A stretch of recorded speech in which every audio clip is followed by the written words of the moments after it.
And hello and welcome everyone to the Of Dice and Destiny Fireside Chat, where we will be taking any audience questions if you have some, and we will be asking questions of our players, and I'm sure the players will be asking questions of me.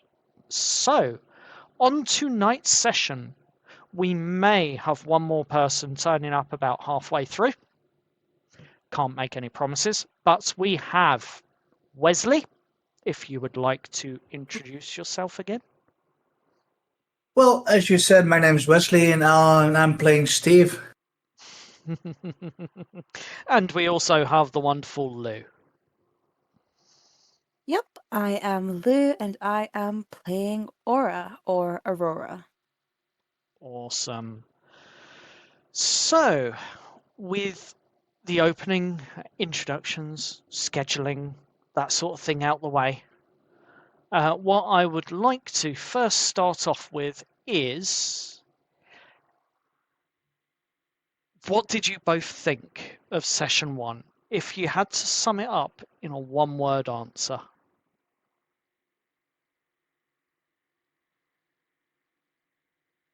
Ooh. Hmm.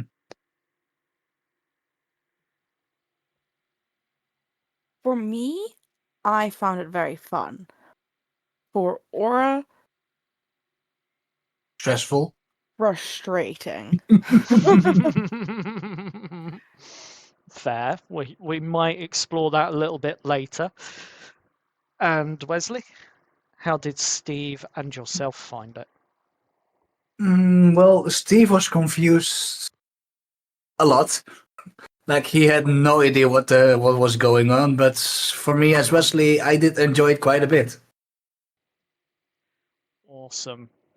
And from that session, what tiny moments, whether it's a line, a look, a joke, what made both of you feel what was your favorite moment from session one? I'm gonna have to say the argument about the mushrooms. That was really good. The mushroom Excellent. work. I think it was the theories. Mm. Everyone coming up with their theories of like, yes, time travel. No, this is a LARP. Actually, no, we're all dead and we're having a mass hallucination. There are a few wild theories out there, I will agree, but we'll see which of those is true soon, I hope. Or maybe none of them. Who knows? I'm the DM. Yeah, I know. you should know by now. Oh, I do, thankfully. So, just out of curiosity, when you started the campaign, you were given a choice of camping kits. Um, what camping kits did each of you choose, and do you have any regrets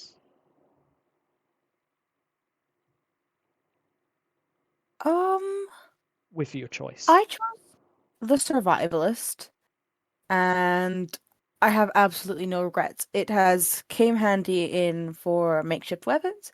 I feel like everything in that kit will get used at one point or another. It's all very, very handy and convenient items. And yeah, I'm very, very happy with them. Well, Steve has one called the Campfire Cook, I believe. Yep. It's something we made up last minute, and well, I don't regret it one bit. Do you want to explain some of the items in your campfire cook kit?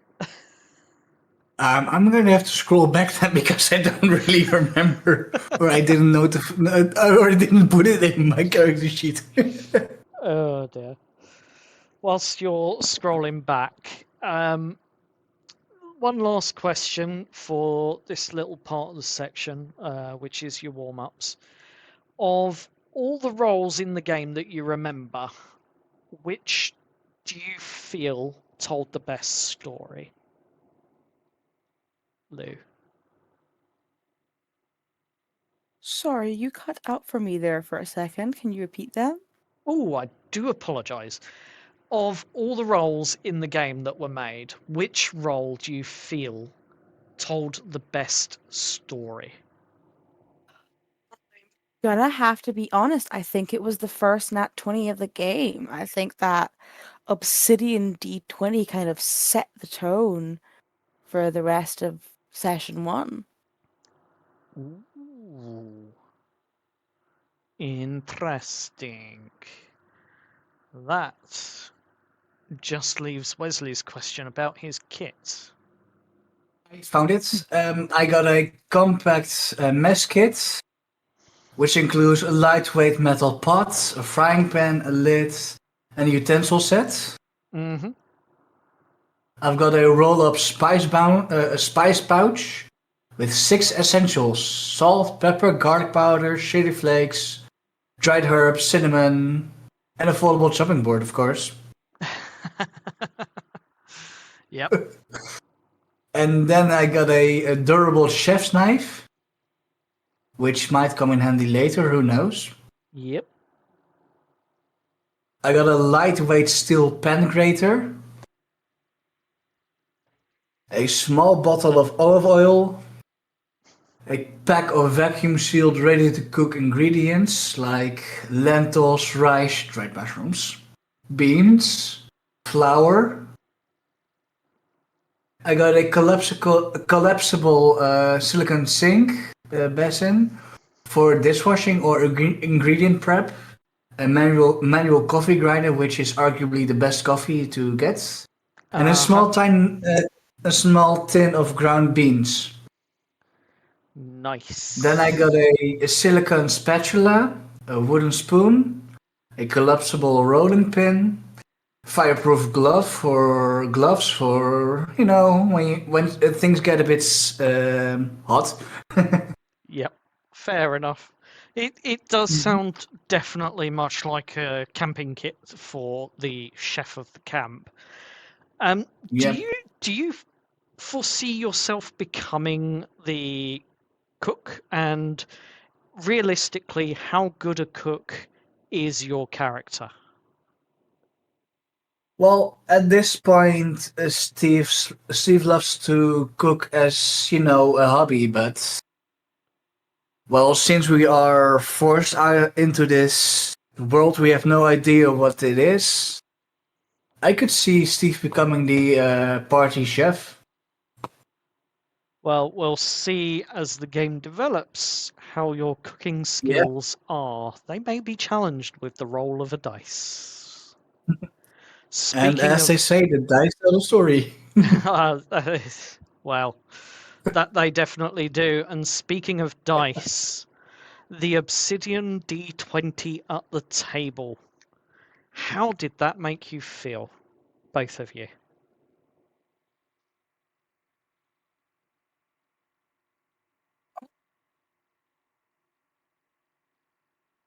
Ooh.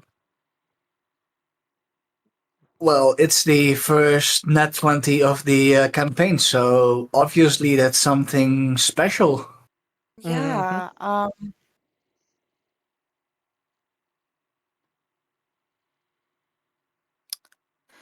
I feel like it was a big start. It kind of in my head it tied that this is still D&D to the fact that it's Dice and Destiny. Like it's all one big thing in different universes. Fair enough. So, with that, what was your first sort of the only way I can describe it really would be what is your first is this real moment when throughout session one?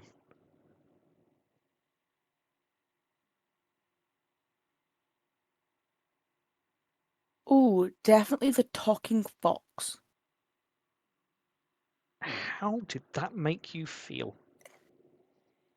Um, I thought it was super, super funky. I thought it was kind of cool. And I know how I would have reacted and how Aura reacted is a little different because I would have sat down and talked to the talking fox, whereas Aura is like, what the hell is a fox doing talking when I am literally about to hunt it? That's right, because you are by definition a farmer, Yep. raising cattle and protecting your chickens and hens from foxes on the farm, aren't you? For your character's backstory. Indeed. Oof. Not being able to hunt it. That must have tormented Aura just a little bit. Probably more than a little bit. She was a bit frustrated. Fair enough. Wesley, what was Steve's first is this real moment? Or yours, So for that matter. also, I'm gonna also have to go with the visions we had or whatever we experienced, and well, the flame blade wielding samurai. Hmm. What's up with that? Well, it's definitely tied to your martial arts background, which is something that we can actually ask a few questions about. Um, so, in your character's backstory, you mentioned that your character trains and teaches martial arts. Um, how That's is correct.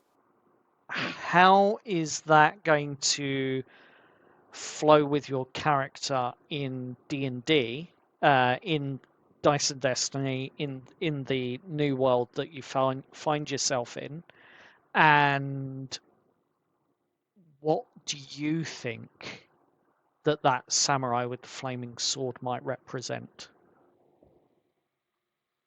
Well, martial arts both in real life and well for Steve, it gives you confidence and the um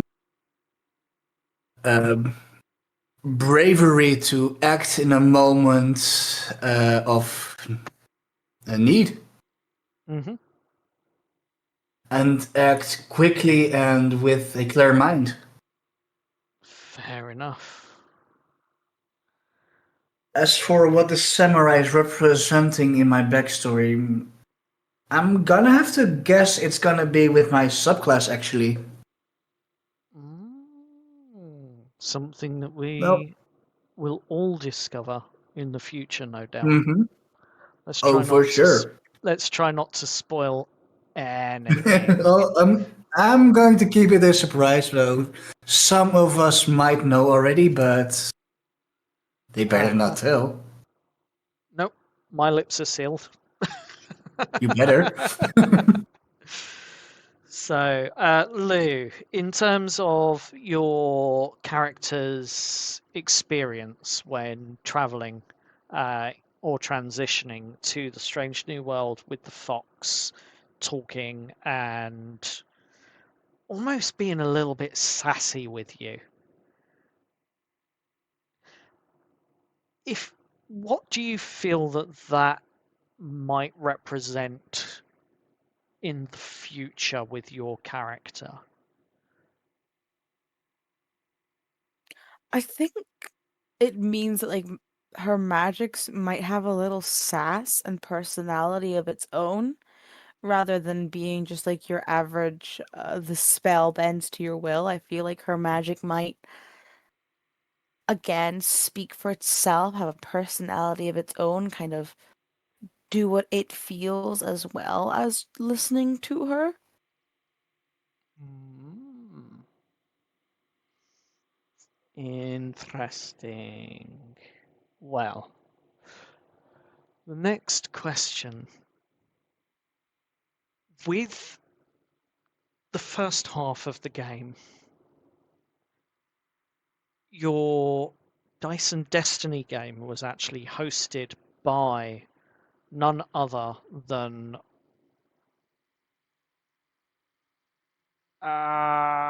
Chris, who sat with you at the campfire at the camp in the Lake District. First of all, as yourselves, what did you think of him, of Tom DMing, and then and DM style? And second of all, how did how did your characters view their DMing style within the game? And what moments from that finale really got your characters sort of on fire with the game that you were playing?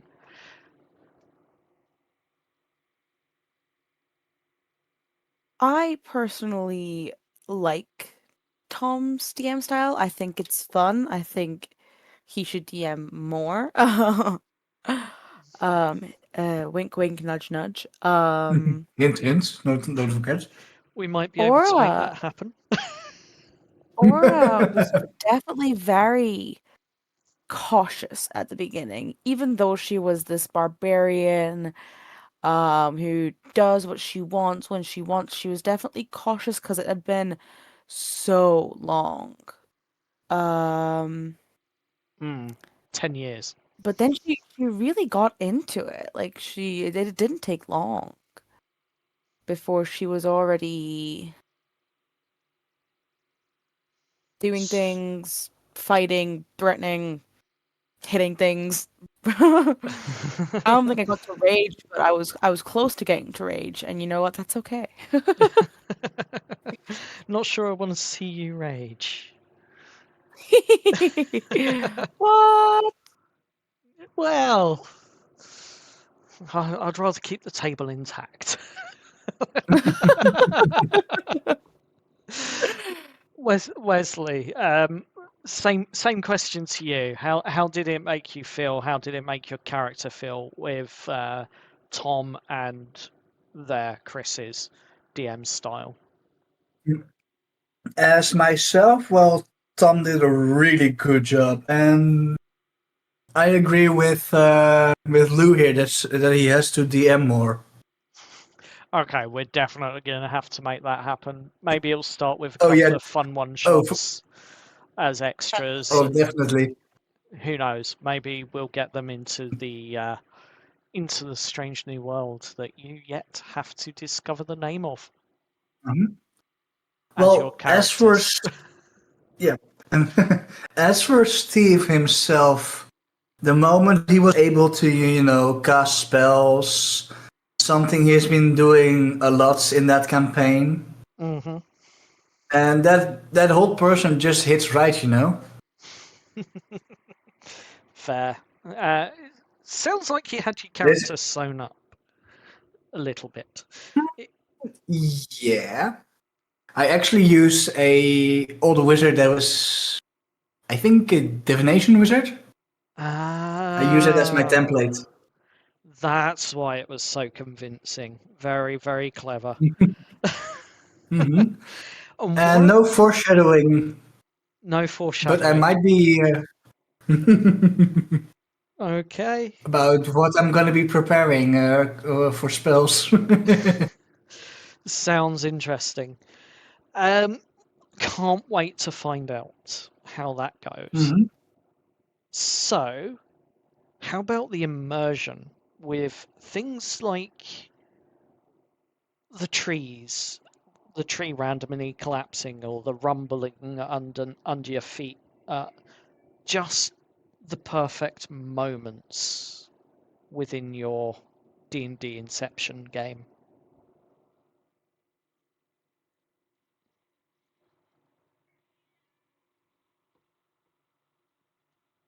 It made that transition from, a normal Dice and Destiny game to something more magical.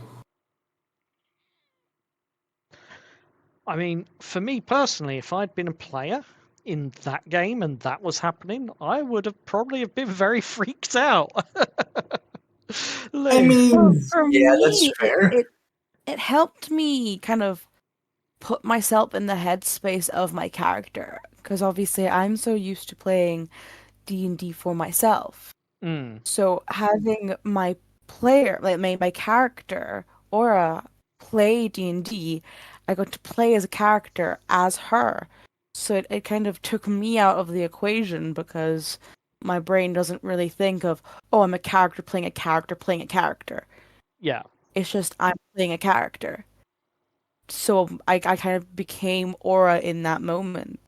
And because of that, it never really stopped. And I could truly kind of think how she'd think, do what she'd do, really understand. She has a lot of my sass, a lot of my characteristics because of this, I think. It was really a good immersion tactic, I suppose. I'd like to Mm. call it. Yeah. Yeah, fair enough. Part of that campaign that you were playing, the finale of, that you still have to finish, apparently, because it was interrupted quite rudely. Um, Part of that was in the Crown Room. Now, I may be misquoting it, and I'm really wishing that Tom Golden was here to correct me. But there were several crowns that were in that room that There. I think one was copper, one was of flowers, one was like kindling or sticks or something, antlers, and the azure crown itself. Um, Wesley, you Yeah. picked I believe it was the one, the kindling crown. Yeah, I think so as well. What made you choose that crown? And if you could think about the other options, would you change your mind now? Well, if we're gonna be honest here, I'd say it was more of a rash decision and just grab for one randomly. Okay, we'll bear that one in mind. Lou, Mainly because someone. sorry, go. Yes. Sorry, go on, Wesley. Uh, What? Mainly because. mainly because someone was hinting at move on. Hmm, no comment. Oh. Well, that says it all. Lou, what about yourself? If you had a choice of any of the crowns that were available, what would you have picked? Uh, Me personally, I would have gone for something floral, soft, Hmm, crystally magical looking. Aura would have gone for your very classic king looking crown. yeah, It's like it's a king's crown. That makes sense. Crowns are crowns.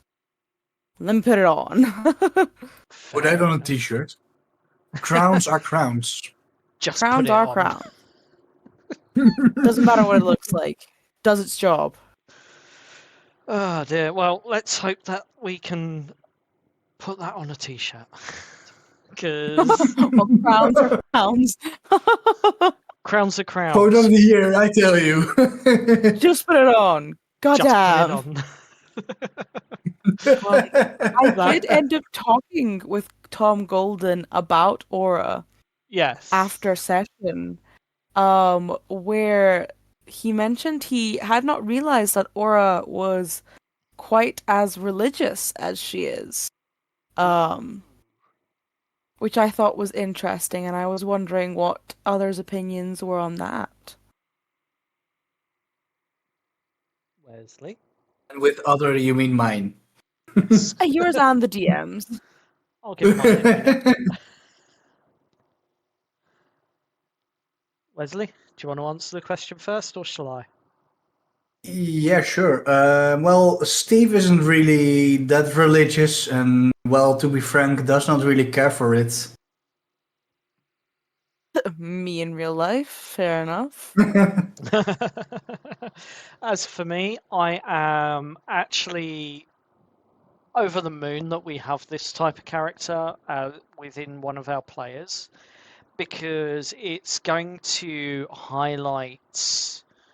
I feel that it's going to bring a lot of entertainment with with your character's religion. Which, just out of curiosity, would that be Christianity or any other major He faith? is a Protestant Christian.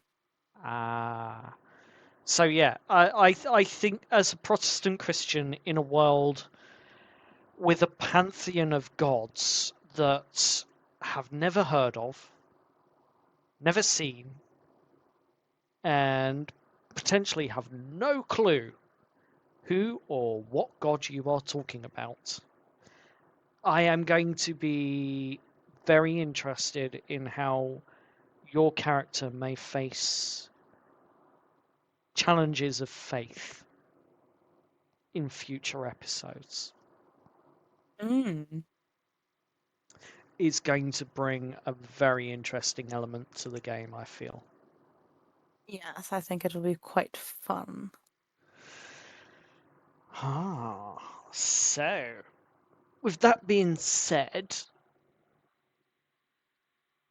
what do you two make of the current party's chemistry?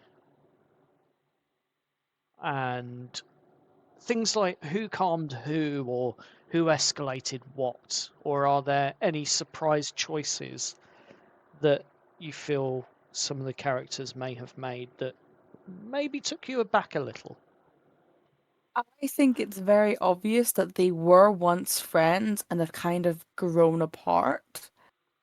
Mm, 'Cause they banter and they joke like they're friends, but they don't trust each other anymore. Which I think will be really nice to rebuild that trust as we go through the game. yeah, makes perfect sense.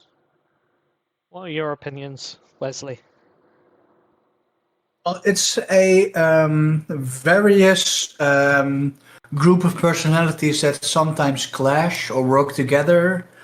It's going to be very interesting to see how we're going to be solving issues or problems that we might face, because we are all our own character, have our own personality. For example, one is more headstrong while the other is more reserved, and so on. Yeah. And I think it's going to be a very interesting thing to see how that's going to be developing.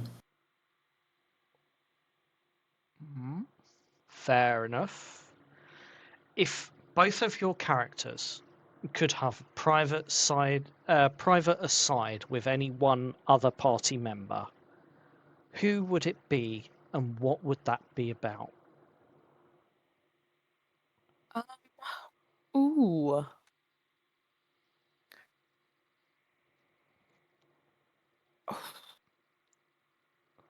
Did say I was going to throw a couple of tough ones in there.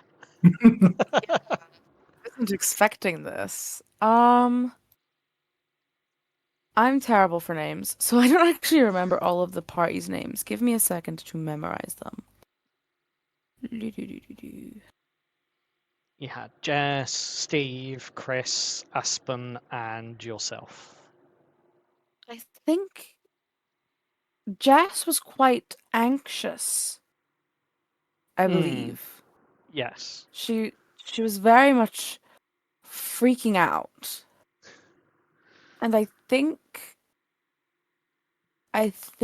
Aura would want to take some time to be like, okay, whatever is happening, we cannot control it. We don't have control of our surroundings. What we do have control of is us. We have control of ourselves, how we Hmm. react to things. I need you to to have faith in us and to take control of yourself. You cannot Yeah. let yourself freak because you're just gonna. It doesn't matter for me. I mean, I'll be sad for you, but you will be the one that suffers, not me, not anyone else. Yeah. It's an interesting way of looking at it, considering she is her character's backstory is that of a psychologist. It's the I sort of think that's what. advice that she might give, but as we all Of know, her own it's pace. really hard to take your own advice at times, isn't it? So I think having Aura, who is this person that is very much not classically educated past the age of 16. Yeah. Tell this person that's been to university, who has a degree in psychology and is so much further educated, something so simple and basic but so true could really startle her and be very beneficial for her. Mm. Because Aura's not smart in the scholastic sense, but Yeah. she's very smart socially. Interesting. Wesley? What about Well, Steve? let's face it. Steve's in a group full of women, or Well, woman orientated, female orientated with female a orientated. non-binary participant within the group as well. Yeah, yeah. The only thing Steve would know what to talk about is, giving some friendly advice or maybe geek out about cooking. Other than that, he is not really sure what to talk about. I'm sure you'll have plenty to talk about in the next session. Oh, for sure. So, couple of questions, a couple more questions here. First of all, let's go with Steve. You Yes. sensed during the game a veil shimmer, and you Uh saw huh. it. And you met with the Flameblade Samurai talking about balance. Mm-hmm. Do you feel like you're potentially being pulled in a certain direction, or do you feel that monk path type tug yet, or has your character got other plans? Well, right now, Steve has really no idea about what path he's going to take. Obviously, on my sheet, I'm a wizard, Yeah. but I have not discovered my magical side yet. Mm. Or at least I don't have a way to conjugate that mystical aspect I Steve has, and that's going to be something he's going to have to explore before he can pick a path. Fair enough. And Lou. So we've talked a little bit about this already, so we can keep it slightly briefer. But the talking fox, and I quote myself here, not the god you think, comment. How are you as a character going to square faith with the pantheon hint that your character received? And what sign from your god would your character be asking for? Ooh, Aura's steadfast in her beliefs. Her beliefs have been like a family thing that's just come down from generation to generation to generation. Like that's not gonna change at all. Hmm. Um, but a sign that she'd want from her god, she'd want a sign that this is real, that she's meant to be here and that this isn't some dream. She'd want a a flux to reality, something that couldn't happen in a dream to happen. Okay. Interesting. So we're going to take a quick breather whilst the players ask me any questions they have. because I've got a couple more questions and then we'll be closing out after that. So, any questions for the DM? What was your opinion on everyone's characters and their dynamic?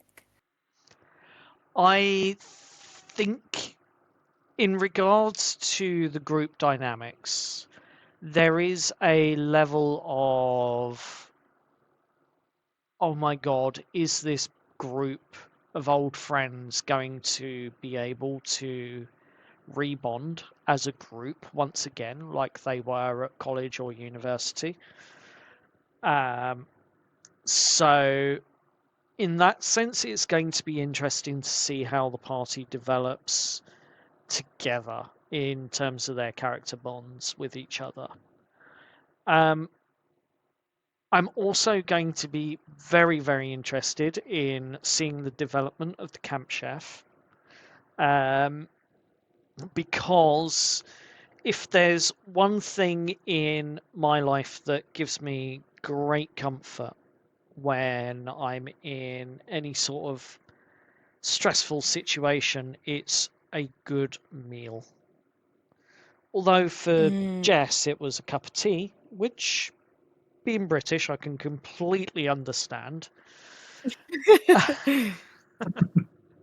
But no, for me, it's having a good meal. So I'm going to be very interested in how perhaps mealtime conversations might come about, what conversations you might have during those meal times with the food that's being cooked.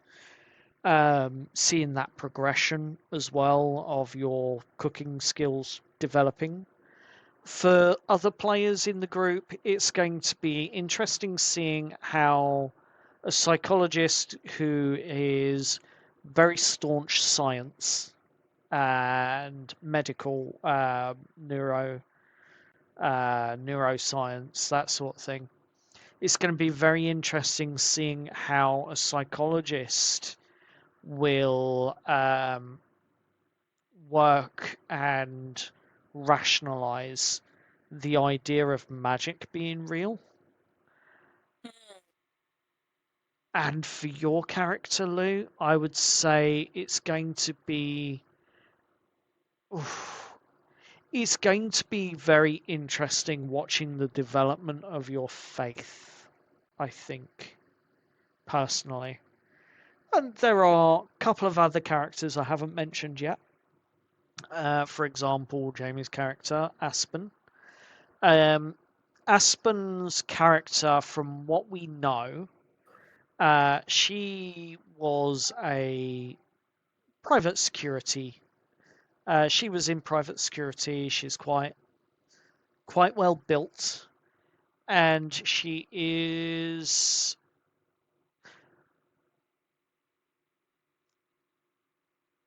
very, very calm in her nature. In fact, she was really, really quiet. So, a part of what I'm looking forward to is seeing how her character develops with the party and with the new circumstances that she finds herself in.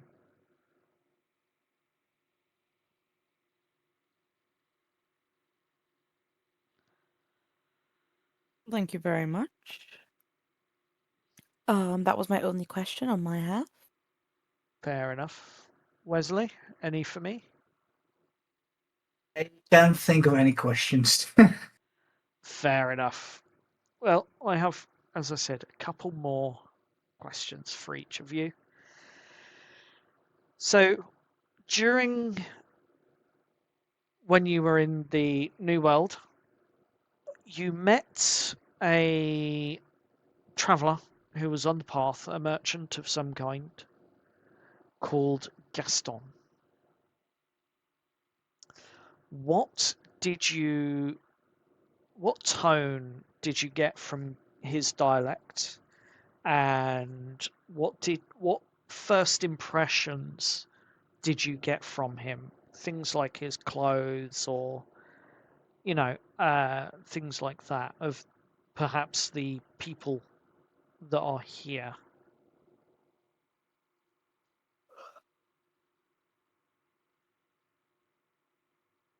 Um, at the beginning, he seemed like he didn't really have much patience, but he ended up getting more and more patient with us. So I think people are going to think that we've actively lost our mind and have a lot of sympathy towards us.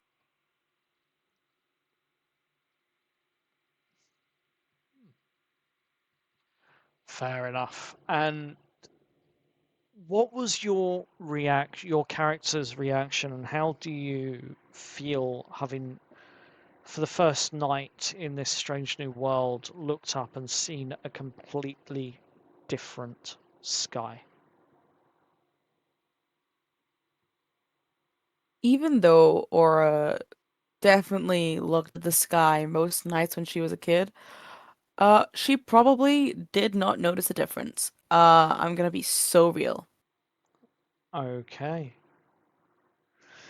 Wesley, what about Steve? And we have had one comment, which is a bit of a joke, so I'll read that afterwards. Wesley, what about your character? Well, What are the first impressions that he's received? well, the first impression about Gaston, like, who is this guy? What? Either he's really dedicated to his role, or something else might be happening. Like, it definitely made Steve think, okay, we are experiencing some very strange things, and well, it made Steve think. That's for sure. Fair enough. How did your character feel seeing a different sky? I'll ask the same question. Probably that would be the defining moment for Steve. Like, okay, something might be very different, and as my last comment said, it confirmed that something else is up, and we are not where we're supposed to be. Fair enough. So, with that being said, I think one more question for each of you, and that would be a brief on your theories on what the Obsidian D20 from the session represents. Quickfire, come on. Let's hear your Fate. theories. I'm gonna say it's fate. Like it's like how the dice control what happens, and how it's really just a roll of a dice to see how fate goes for our characters. I feel like that's what it represents. Fair. Steve, Wesley? Well, I think it's reminiscent of either our friendship or what we were, and definitely something fate related. Well, we'll see what the weave may bring in that one. And ooh, who in the party, quickfire here, who in the party do you think is most likely to cause the most trouble in the group? Aura. I'm not. Yeah, Aura's gonna definitely not be polite enough. Are we She's talking in game or In like game. action wise? Definitely in game. Well, character wise, Aspen, Mm-hmm. because barbarian. Fair enough. But Well, as for combat wise, I'm going to have to go with Steve to be fair. okay. Interesting. So, Dragono Computer in the Twitch chats has put a couple of things in the chat. So, they have said that apparently this disclaimer in a D&D book has made him laugh. So, I'm going to have a quick skim through and then, yep, nope, that's fine. I can read that out. So apparently, Wizards of the Coast doesn't officially endorse the following tactics, which are guaranteed to maximize your enjoyment as a dungeon master. Always keeping a straight face and saying okay no matter how ludicrous or doomed the player's plan of action is. Well, the good news there is that because we are playing over Discord with our game and recording it live, um, as you can see, we have avatars that are reactive when we are talking. None of us actually put our cameras on. So even if I'm smiling, they can't see it, which makes it so much more fun for me. And Makes it second, terrible for me. no matter what happens, pretend that you intended all along for everything to unfold the way it did. Well, that depends on the players and the dice rolls, but yes, I can weave that story. And if I'm not sure what to do next, feign illness, end the session early, and plot your next move.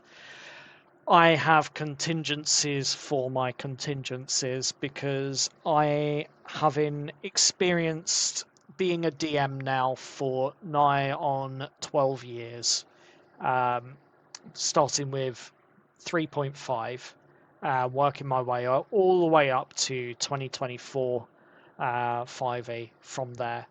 I have been derailed so many times that through sheer experience alone, I don't think that these players can give me that much of a challenge. Bet. Careful what you wish for, though. Oh, I'm not wishing for anything. I'm just merely commenting on my experience as a DM. When all else fails, roll a bunch of dice behind your screen. I don't even bother rolling it behind my screen. I will just roll it on the tabletop and they can all see it and they will never know what that roll was for. Oh, yeah. Like, there's rolling it behind the screen when you're around the table, but when you're online, just rolling dice randomly with a hidden chat isn't really all that intimidating. But rolling a dice just before you start to say something and allowing them to see what you rolled, that gets players worried.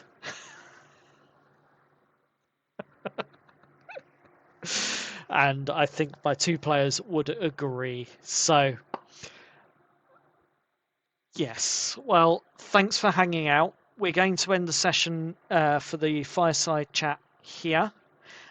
This will go up on our YouTube channel on Wednesday, and we will be more than happy, hopefully, by that point with our audio levels, as in the past we have had a few technical issues with that, but I believe I've got it all leveled out. And along with that, thanks for hanging out. Remember, full sessions for our campaign are on Twitch, and they will be 2 to 2.5 hours long each night. And then moving forwards from the first episode, which was a 2-hour special, we will be releasing on a Friday evening a 1-hour long episode, and that will be available on Spotify, Amazon, and Apple. And it will also be available on YouTube. The intention is they will go live all at the same time. And so, no matter what platform you wish to listen to or watch us on, you are more than welcome to join us in any of those favoured channels. With that, our reactions, your Q&As every other Friday, and whatever happens, we hope to see you next time under some unfamiliar stars. Have a good night, all. It's goodbye from me. Goodbye from us. Bye bye. Bye bye. Bye. And thank you.